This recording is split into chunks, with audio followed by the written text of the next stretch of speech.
Statement. The Prime Minister. Thank you, Mr. Speaker.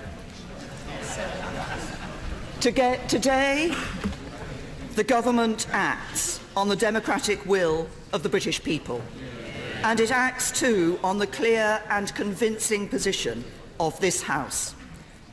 A few minutes ago in Brussels, the United Kingdom's permanent representative to the EU handed a letter to the President of the European Council on my behalf, confirming the government's decision to invoke Article 50 of the Treaty on European Union. The Article 50 process is now underway, and in accordance with the wishes of the British people, the United Kingdom is leaving the European Union. This is an historic moment from which there can be no turning back. Britain is leaving the European Union. We are going to make our own decisions and our own laws. We are going to take control of the things that matter most to us. And we are going to take this opportunity to build a stronger, fairer Britain, a country that our children and grandchildren are proud to call home. That is our ambition and our opportunity. And that is what this government is determined to do. Mr. Speaker, at moments like these, great turning points in our national story, the choices we make define the character of our nation. We can choose to say the task ahead is too great. We can choose to turn our face to the past and believe it can't be done. Or we can look forward with optimism and hope and to believe in the enduring power of the British spirit. I choose to believe in Britain and that our best days lie ahead. And I do so because I am confident that we have the vision and the plan to use this moment to build a better Britain. For leaving the European Union presents us with a unique opportunity.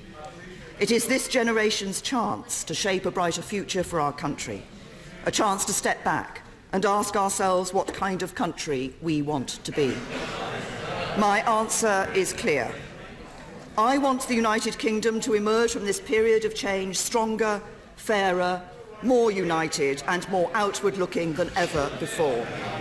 I want us to be a secure, prosperous, tolerant country, a magnet for international talent and a home to the pioneers and innovators who will shape the world ahead.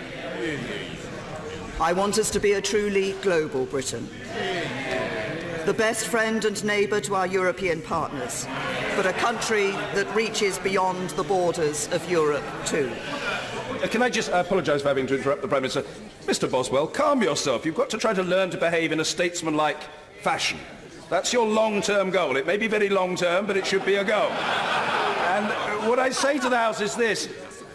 You can study the record. I will want all colleagues to have the chance to question the Prime Minister. But this is a very important statement, and I think it is reasonable to expect that the Prime Minister gets a courteous hearing, and then every other colleague should get a courteous hearing.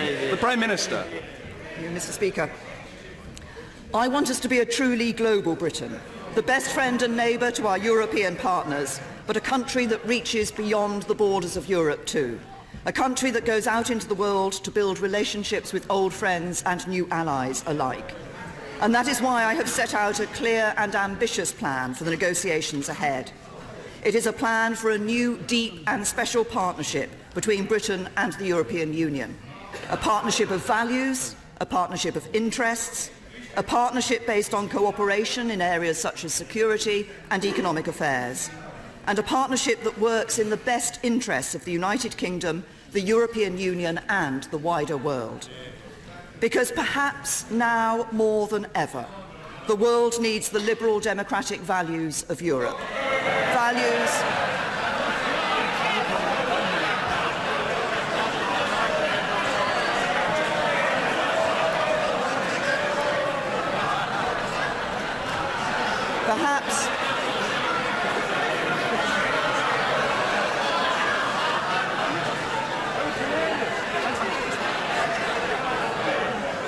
Perhaps now more than ever, the world needs the liberal democratic values of Europe, Values that the United Kingdom shares. And that is why, while we are leaving the institutions of the European Union, we are not leaving Europe. We will remain a close friend and ally. We will be a committed partner. We will play our part to ensure that Europe is able to project its values and defend itself from security threats. And we will do all that we can to help the European Union prosper and succeed.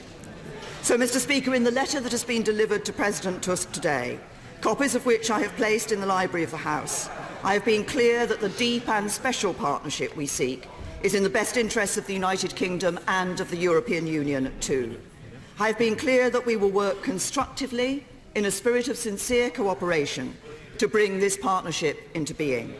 And I have been clear that we should seek to agree the terms of this future partnership alongside those of our withdrawal within the next 2 years. I am ambitious for Britain, and the objectives I've set out for these negotiations remain.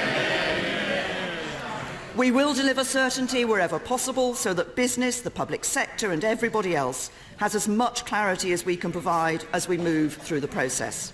It is why tomorrow we will publish a white paper confirming our plans to convert the acquis into British law so that everyone will know where they stand.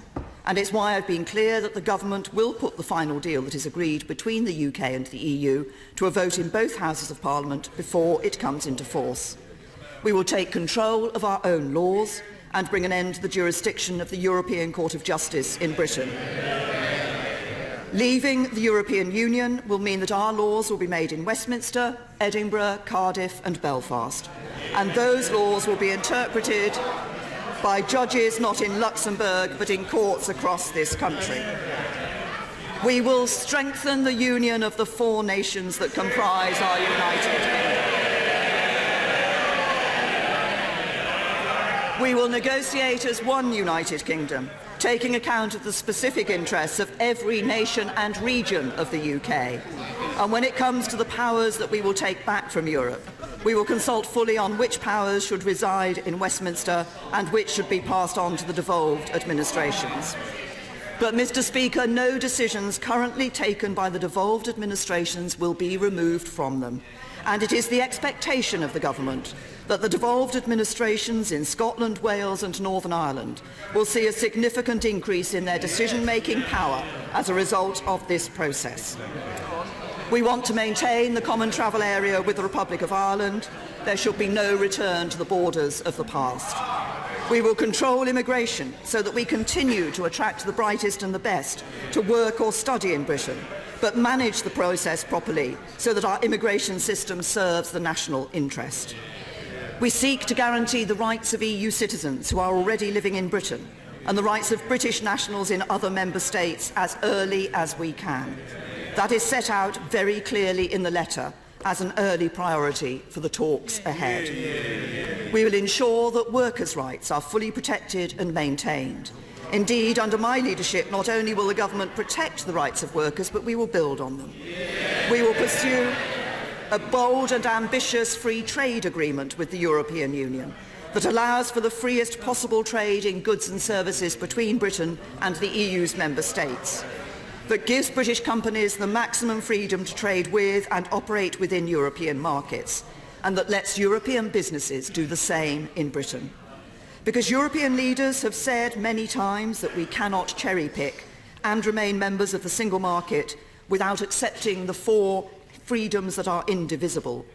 We respect that position, and as accepting those freedoms is incompatible with the democratically expressed will of the British people, we will no longer be members of the single market. We are going to make sure that we can strike trade agreements with countries from outside the European Union too. Because important though our trade with the EU is and will remain, it is clear that the UK needs to increase significantly its trade with the fastest growing export markets in the world. We hope to continue to collaborate with our European partners in the areas of science, education, research and technology, so that the UK is one of the best places for science and innovation. We seek continued cooperation with our European partners in important areas such as crime, terrorism and foreign affairs.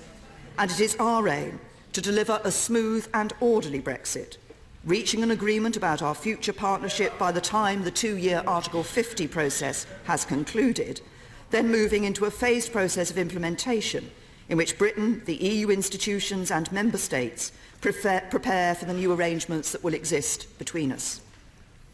Mr. Speaker, we understand that there will be consequences for the UK of leaving the EU. We know that we will lose influence. We know that we will lose influence over the rules that affect the European economy. We know that UK companies that trade with the EU will have to align with rules agreed by institutions of which we are no longer a part, just as we do in other overseas markets, and we accept that. However, we approach these talks constructively, respectfully, and in a spirit of sincere cooperation. For it is in the interests of both the United Kingdom and the European Union that we should use this process to deliver our objectives in a fair and orderly manner. It is in the interests of both the United Kingdom and the European Union that there should be as little disruption as possible. And it is the interests of both the United Kingdom and the European Union that Europe should remain strong, prosperous and capable of projecting its values in the world. At a time when the growth of global trade is slowing and there are signs that protectionist instincts are on the rise in many parts of the world, Europe has a responsibility to stand up for free trade in the interests of all our citizens. With Europe's security more fragile today than at any time since the end of the Cold War, weakening our cooperation and failing to stand up for European values would be a costly mistake. Our vote to leave the EU was no rejection of the values that we share as fellow Europeans. As a European country, we will continue to play our part in promoting and supporting those values during the negotiations and once they are done. We will continue to be reliable partners, willing allies and close friends. We want to continue to buy goods and services from the EU and sell them ours. We want to trade with them as freely as possible and work with one another to make sure we are all safer, more secure and more prosperous through continued friendship. Indeed, in an increasingly unstable world, we must continue to forge the closest possible security cooperation to keep our people safe. We face the same global threats from terrorism and extremism. That message was only reinforced by the abhorrent attack on Westminster Bridge and this place last week. So there should be no reason why we should not agree a new deep and special partnership between the UK and the EU that works for us all.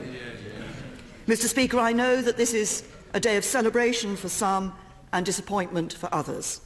The referendum last June was divisive at times. Not everyone shared the same point of view or voted the same way. The arguments on both sides were passionate. But, Mr. Speaker, when I sit around the negotiating table in the months ahead, I will represent every person in the United Kingdom, young and old, rich and poor, city, town, country, and all the villages and hamlets in between. And yes, those EU nationals who have made this country their home. And it is my fierce determination to get the right deal for every single person in this country. For as we face the opportunities ahead of us on this momentous journey, our shared values, interests and ambitions can and must bring us together. We all want to see a Britain that is stronger than it is today. We all want a country that is fairer so that everyone has the chance to succeed. We all want a nation that is safe and secure for our children and grandchildren. We all want to live in a truly global Britain that gets out and builds relationships with old friends and new allies around the world. These are the ambitions of this government's plan for Britain, ambitions that unite us so that we are no longer defined by the vote we cast, but by our determination to make a success of the result. We are one great union of people and nations with a proud history and a bright future. And now that the decision to leave has been made and the process is underway, it is time to come together. For this great national moment needs a great national effort, an effort to shape a stronger future for Britain. So let us do so together. Let us come together and work together.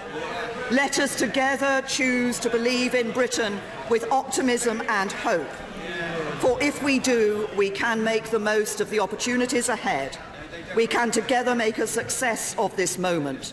And we can together build a stronger, fairer, better Britain a Britain our children and grandchildren are proud to call home. I commend this statement to the House.